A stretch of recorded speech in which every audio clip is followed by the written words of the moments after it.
C'est une stratégie occidentale à long terme, mais une stratégie diabolique pour dépeupler l'Afrique pour ensuite la mieux coloniser. Ce ne sont pas des réfugiés ordinaires. Ce n'est pas un acte humanitaire, surtout pas ça. C'est un acte militaire à long terme qui échappe à toute logique humaine, humanitaire, morale et légale. C'est un acte militaire à long terme.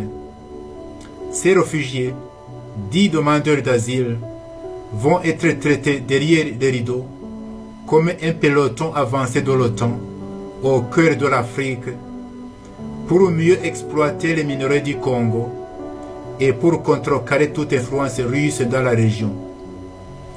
Et cela ne peut se faire qu'en s'appuyant sur une minorité ethnique qui contrôlerait un empire Himatutsi. Non, ce ne sont pas des réfugiés comme les autres. Ce sont des envoyés de l'OTAN pour une mission. Autour du Rwanda, des armées menacent d'attaquer le Rwanda. Mais le gouvernement anglais dit avec une confidence qui dérange, le Rwanda est un pays sûr. Au Rwanda règne une des dictatures les plus barbares et les plus féroces du monde. Les prisons rwandaises sont remplies de gens sans dossier judiciaire, avec des tortures permanentes. Les cours de justice et toutes les associations morales et de droits de l'homme ont crié haut et fort au gouvernement anglais. S'il vous plaît, n'envoyez pas les réfugiés au Rwanda. C'est immoral, c'est illégal, c'est illogique. Mais le gouvernement anglais persiste et signe. Le Rwanda est un pays sûr. Je vais y envoyer mes réfugiés. D'un moment à l'autre, le président Tshisekedi, au moindre escarmouche, il peut attaquer le Rwanda. Mais le gouvernement anglais persiste en disant: le Rwanda est un pays sûr. Nous allons y envoyer nos réfugiés. Maintenant, ces choses sont presque faites. Londres va bientôt envoyer les demandeurs d'asile à Kigali. Monsieur le président Tshisekedi, vous Congolais, vous Africains, ça ne vous dit rien. Ce ne sont pas des réfugiés ordinaires. C'est une stratégie pour tromper par force l'humanité du monde.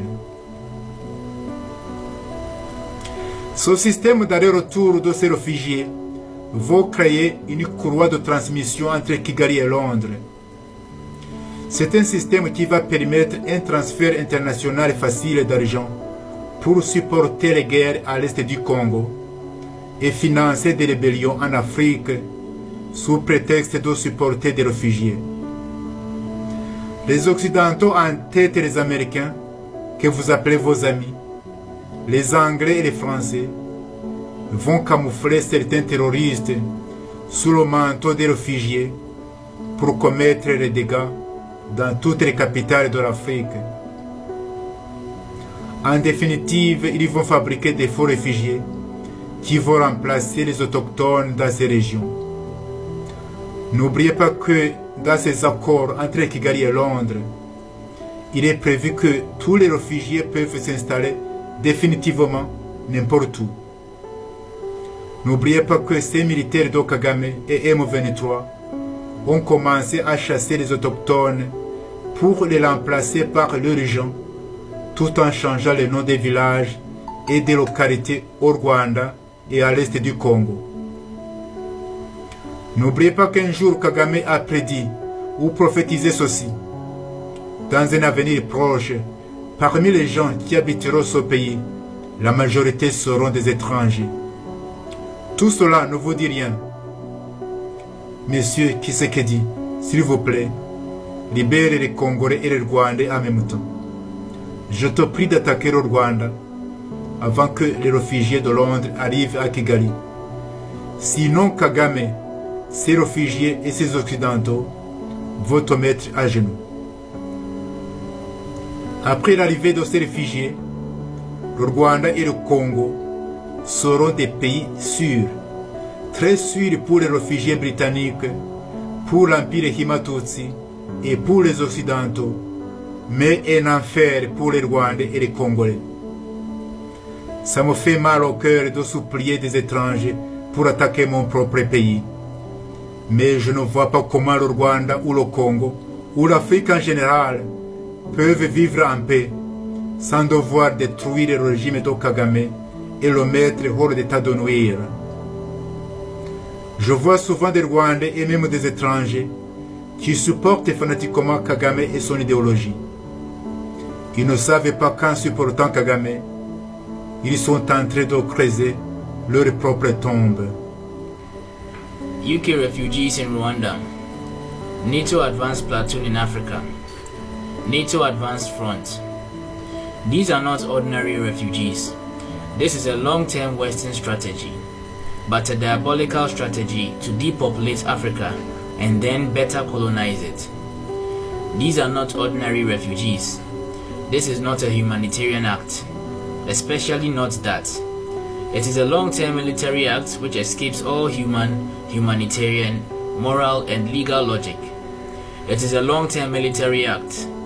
These refugees, called asylum seekers, will be treated behind the curtains like an advanced NATO platoon in the heart of Africa to better exploit Congo's minerals and to thwart any Russian influence in the region. And this can only be done by relying on an ethnic minority which would control a Himatutsi empire. No, they are not refugees like the others.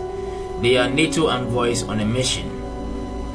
Around Rwanda, armies threaten to attack Rwanda, but the English government says with disturbing confidence, Rwanda is a safe country. One of the most barbaric and ferocious dictatorships in the world reigns in Rwanda. Rwandan prisons are full of people with no criminal records and constant torture. The courts of justice, all moral and human rights associations have shouted loudly to the English government, please do not send refugees to Rwanda. It is immoral, it's illegal, it's illogical. But the English government persists and signs. Rwanda is a safe country. I will send my refugees there. From one moment to the next, President Tshisekedi at the slightest skirmish can attack Rwanda, but the English government persists by saying, Rwanda is a safe country, we will send our refugees there. Now it's almost done. London will soon send asylum seekers to Kigali. Mr. President Tshisekedi, you Congolese, you Africans, does that mean nothing to you? These are not ordinary refugees. It is a strategy to forcefully deceive the humanity of the world. This return system for these refugees will create a transmission belt between Kigali and London.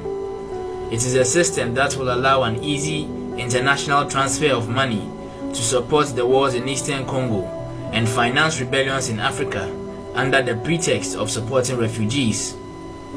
The Westerners, led by the Americans, whom you call your friends, the English and the French, will camouflage certain terrorists under the guise of refugees to wreak havoc in all the capitals of Africa.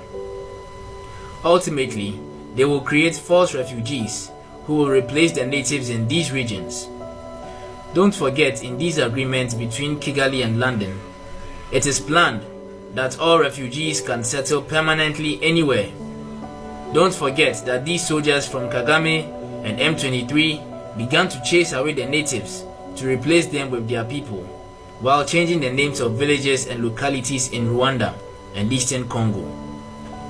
Don't forget that Kagame once predicted or prophesied this. In the near future, among the people who will inhabit this country, the majority will be foreigners. Does all this mean nothing to you? Mr. Tshisekedi, please free the Congolese and the Rwandans at the same time. Please attack Rwanda before the refugees from London arrive in Kigali. Otherwise, Kagame, his refugees, and his Westerners will bring you to your knees. After the arrival of these refugees, Rwanda and the Congo will be safe countries, very safe for British refugees, for the Himatutsi Empire, and for Westerners, but a hell for the Rwandans and the Congolese. It hurts my heart to beg foreigners to attack my own country, but I don't see how Rwanda or Congo, or Africa in general, can live in peace without destroying the Kagame regime and putting it out of harm's way. It's not just Kagame. It's the West. All of Africa should unite to fight Kagame and the West. If in their usual ignorance, African countries don't want to help you, you have to manage alone with your people. God has given you the means. You should also know that the Rwandan people is ready to fight alongside the Congolese people. I often see Rwandans and even foreigners who fanatically support Kagame and his ideology. They don't know that by supporting Kagame's ideology, they are digging their own grave.